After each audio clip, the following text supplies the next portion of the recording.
오늘 본문 누가복음 7장 11절에서 17절 말씀입니다. 제가 가지고 있는 신약성경 101면에 있습니다. 누가복음 17장 11절에서 17절입니다. 제가 가지고 있는 신약성경 101면에 있습니다. 제가 먼저 읽겠습니다. 그 후에 예수께서 나인이 난 성으로 가실새 저와 많은 무리가 동행하더니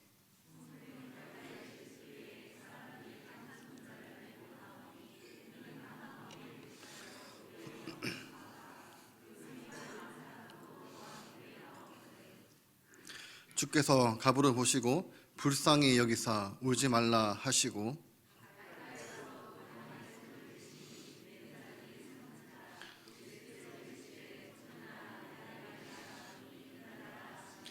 죽었던 자가 일어나 앉고 말도 하거늘 예수께서 그를 어머니에게 주시니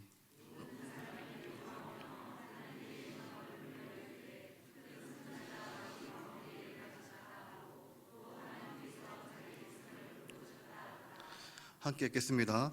예수께서에 대한 이 소문이 온 유다와 사방에 두루 퍼지니라. 아멘.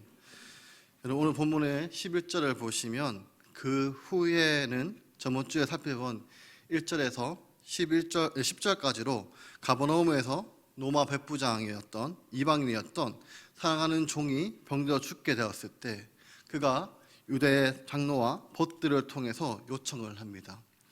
말씀만 하시면 됩니다. 그때 예수님께서 그 종을 고쳐주신 내용이 10절까지 기록이 되어 있습니다. 그리고 오늘 예수님께서 이 나인이라는 성으로 가셨습니다. 이 가버나움에서 30에서 한 40km 정도 떨어져 있습니다. 약 하루길 정도의 거리입니다. 지금 또 나인 성이 존재하고 있는데 아주 작은 마을입니다. 한 인구가 한 200명 정도 되는 산기슭에 있는 마을로 이 기드온과 미디안의 군대가 진을 쳤던 산이 있던 곳이 나인성입니다. 그래서 11절과 12절을 보시면 예수님께서 가버나움으로 나인성이라는 성으로 가시게 됩니다. 그런데 12절의 앞부분에 보면은 이 나인이라는 성문에 이르게 됩니다. 우리 성경에는 이두라는 번역이 생략되었는데 그 뜻은 보라라는 말입니다. 그래서 이 보라는 사람들의 주의를 환기시킬 때 사용되는 단어입니다. 따라서 여기서 이 보라를 문밖에 맞게 의역하면 바로 그때에 라고 번역할 수 있습니다. 그러므로 이는 예수님께서 오는 바로 그때에 가부의 행렬과 예수님의 행렬이 만나게 됩니다. 하나는 나인성으로 가시는 예수님과 제자들과 많은 무리가 동행하는 행렬, 또 다른 하나는 나인성에서 나오는 나인성 가부의 아들의 장례 행렬 속에 있는 동네 사람들이 함께 합니다. 여러분, 하나는 생명의 행렬이라면 또 하나는 죽음의 행렬이 지금 교차하고 있습니다. 그런데 12절 후반부를 보시면 이 죽은 자의 소개가 기록되어 있는데 이는 한 어머니의 독자요 그의 어머니는 가부라라고 기록되어 있습니다. 남편을 잃은 여인이 하나밖에 없는 아들을 잃어버린 것입니다. 이 가부라의 말의 뜻은 버림받았다입니다. 자식이 없다는 것은 경제적인 어려움을 가져옵니다. 룻과 나오미처럼 구걸하며 살아가는 입장이 되었습니다. 홀로 남겨진 자로서의 슬픔은 말로 다 할 수 없습니다. 그래서 예레미야 6장 26절에는 이러한 상황에 관해서 이렇게 말씀하고 있습니다. 딸, 내 백성이 굳은 배를 두르고 재에서 두르며 독자를 잃은 같이 슬퍼하며 통곡할지어다. 멸망시킨 자가 갑자기 우리에게 올 것임이라 라고 말씀하고 있습니다. 저 역시 2020년 때 유산을 경험한 적이 있습니다. 그때 그 슬픔은 이를 말할 수 없는 두 번 다시 겪고 싶지 않는 그런 아픔을 겪어봤습니다. 아버지한테 죄송한 말씀이지만 2021년 때 아버지가 돌아가실 때보다 더 슬펐습니다. 아버지가 돌아가실 때는 큰 지붕이 없어지는 홀로 남겨지는 느낌이었다면 그때 유서는 내 신체가 끊어지는 느낌을 받았습니다. 그래서 자식을 가슴에 품는구나 라는 것을 그때 조금 체험을 했습니다. 여러분, 이 사건을 깊게 묵상을 하면 과연 이 여인을 누가 위로할 수 있을까? 또 이 본문을 깊게 살펴보면은 때로는 눈물 흘리는 어머니의 모습 속에 우리의 모습을 보게 됩니다. 저도 어릴 때에 어머니를 생각해 보면 정말 이 IF 때 회사가 2번이나 불화가 났고 드라마에서 봤던 이 딱지가 집에 붙어 있고 또 그 위에 또 다른 딱지가 붙어 있는 것을 보았습니다. 또 설상가상으로 할아버지는 고혈압으로 쓰러지시고 할머니는 옛날부터 풍이 있어서 한쪽 팔과 다리가 항상 불편하셨는데 치매를 이제 겪게 됩니다. 그런 상황에서 저희 어머니가 저를 데리고 새벽 기도를 가게 되었습니다. 그때는 정말 아무것도 없는 곳이어서 어머니가 혼자 가기에 힘들어서 저를 데리고 새벽 기도를 데리고 갔습니다. 지금 여기 앞에 있는 사랑이 아니 정도였을 것입니다. 그때 저희 어머니가 하나님 앞에 눈물을 흘리며 기도하는 모습이 지금도 생생하게 기억이 납니다. 여러분, 정말로 도저히 사람이 위로로 줄 수 없는 그런 극한 슬픔을 저도 경험했던 순간이 있습니다. 여러분들도 돌아보시면 여러분 중에 이미 남편이나 아내를 잃어버린 분들, 자녀를 잃어버린 분들이 계시다면 얼마나 마음에 고통은 이루 말할 수 없을 것입니다.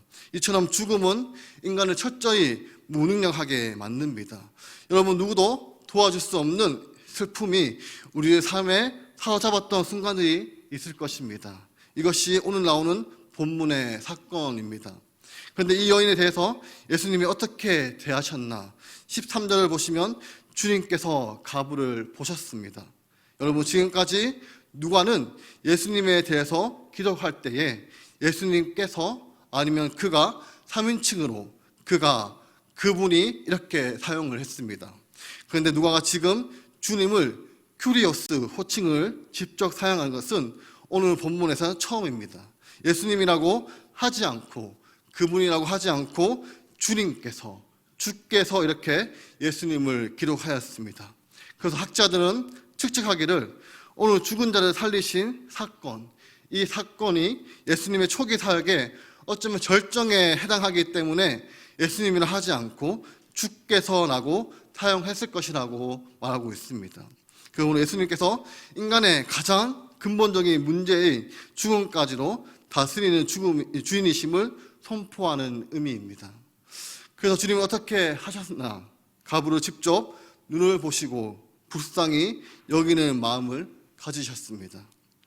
여기서 이 불쌍히 여기다라는 말은 헬라어로 스필랑크 니조마이라는 의미인데 이것은 창자가 뒤틀리시는 것을 말합니다. 이 고통당하는 사람의 모습을 보면서 자기의 창자가 뒤틀려지는 고통, 이것을 우리말로 하면은 주님의 애간장이 타들어간다는 뜻입니다. 그 고통당하는 여인을 보고 우리 예수님께서 애간장이 타들어가셨습니다. 그리고 울지 말라고 우리 예수님께서 말씀하셨습니다. 여러분, 말로는 일어나실 수 없는 그런 큰 슬픔을 당하시는 분들이 계십니다. 정말로 슬픔을 겪고 있는 분한테 우리가 할 수 있는 말은 정말 뭐라고 드려야 할지 모르겠습니다 라는 말뿐일 것입니다. 우리가 많은 경우에 이렇게 표현을 합니다. 여러분, 우리가 말로서는 조금이라도 위로가 가능한 상황이라면 위로의 말씀을 건네겠지만은 때로는 어떠한 말조차도 그분들에게 위로가 될 수 없는 상황일 때는 정말 드릴 말씀이 없습니다라고 표현합니다. 아니면 침묵합니다. 여러분, 누구도 이렇게 표현을 못합니다. 울지 말라. 여러분, 지금 독자 하나밖에 없는 독자가 그 아들이 죽었는데 그것도 가부한테 어떻게 사람이 가서 울지 말라고 이렇게 말할 수 있을까요?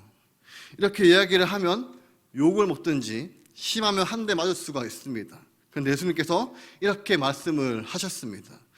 여러분, 정말 말로 표현할 수 없는 극한의 슬픔에 놓여있는 사람에게도 우리 예수님은 울지 말라라고 하십니다.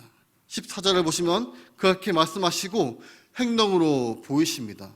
먼저는 가까이 가서 그 간에 손을 댑니다. 여러분, 예수님께서 가까이 가셨습니다.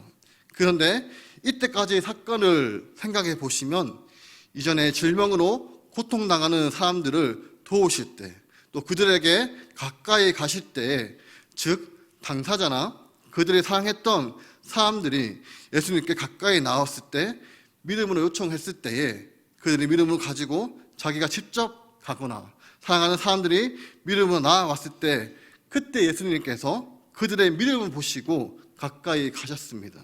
그런데 여러분, 지금 예수님께서 가까이 가시는데 지금 장례 행렬에서 누구도 예수님에게 요청을 하는 사람이 없습니다.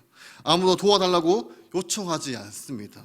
이 가부를 예수님께서 위로해 주세요라고 부탁하는 사람이 아무도 없습니다.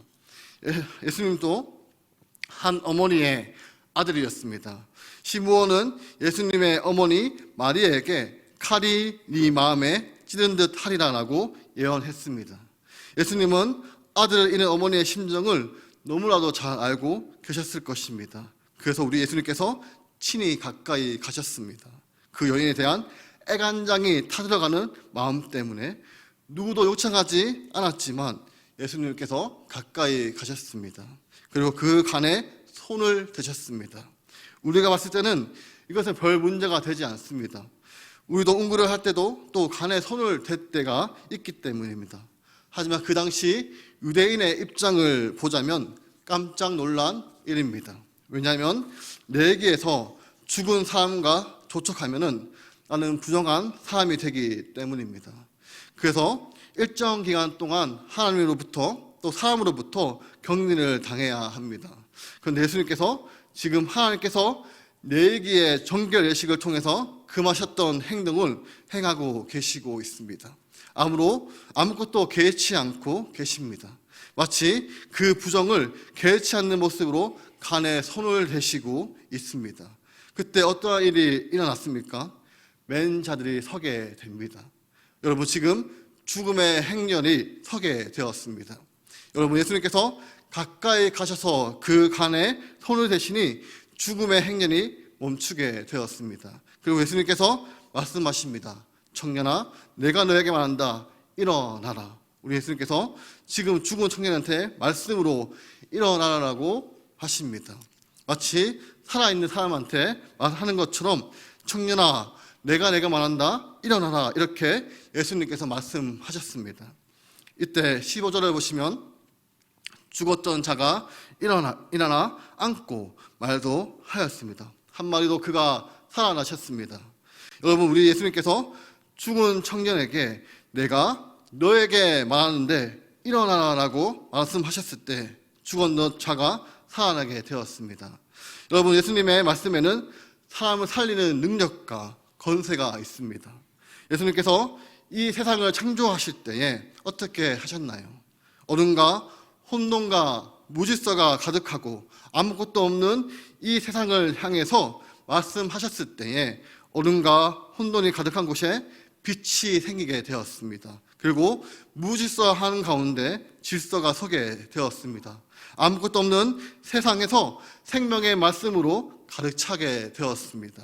그 예수님께서 죽은 청년을 향해서 내가 너에게 말한다, 일어나라 하셨을 때 그가 살아나게 되셨다는 것입니다.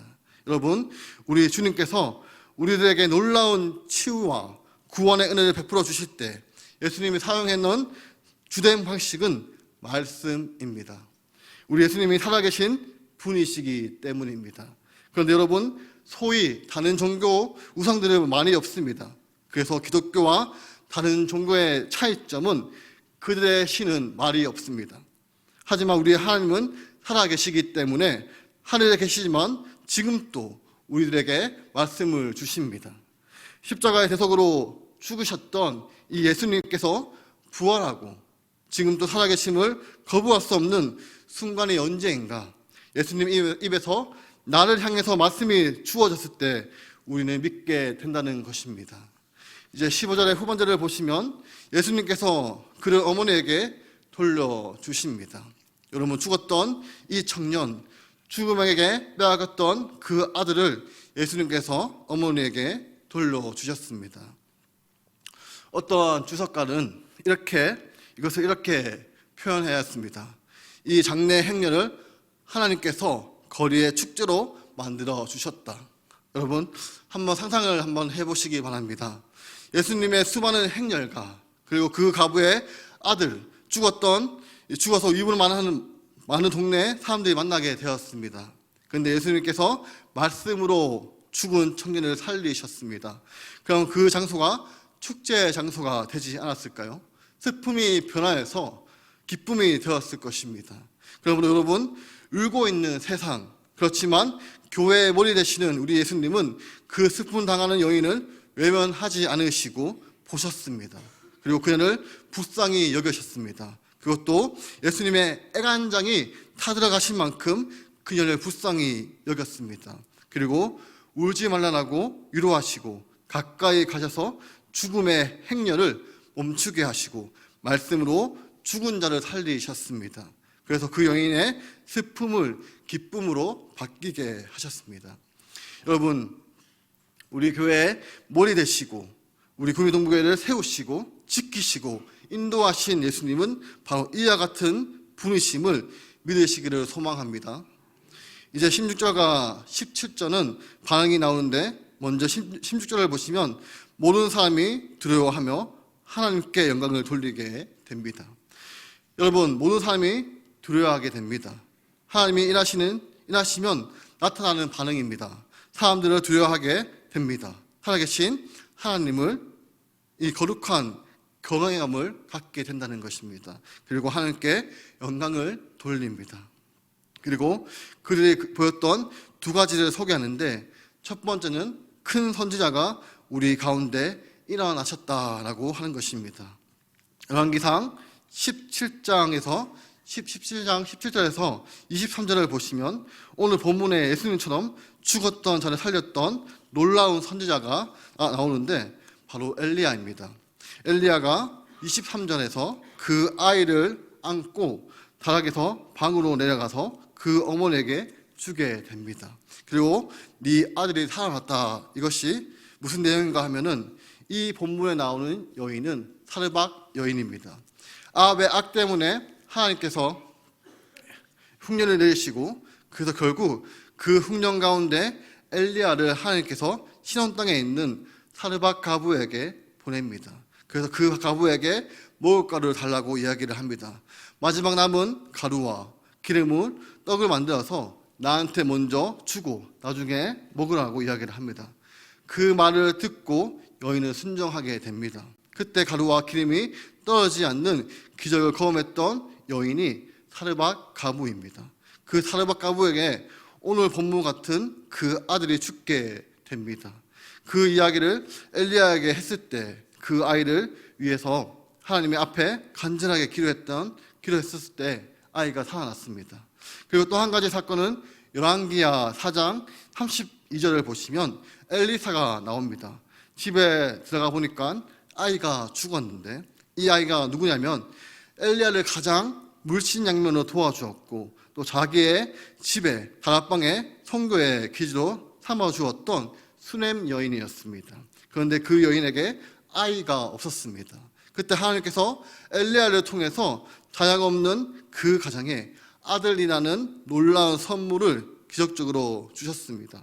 그 아이가 자라면서 열병으로 죽게 됩니다.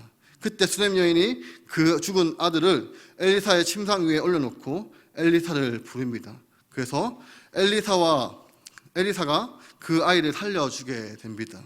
36절을 보시면 엘리사가 게하시를 불러 저 수넴 여인을 불러오라 하니 곧 부르매 여인이 들어가니 엘리사가 이르되 내 아들을 데리고 가라 하니라. 그래서 이 엘리사도 수넴 여인을 아들을 살려주게 됩니다. 그리고 어머니에게 돌려줍니다. 그리고 여러분, 수넴은 오늘 본문에 나오는 나인성하고 가까운 지역에 있습니다.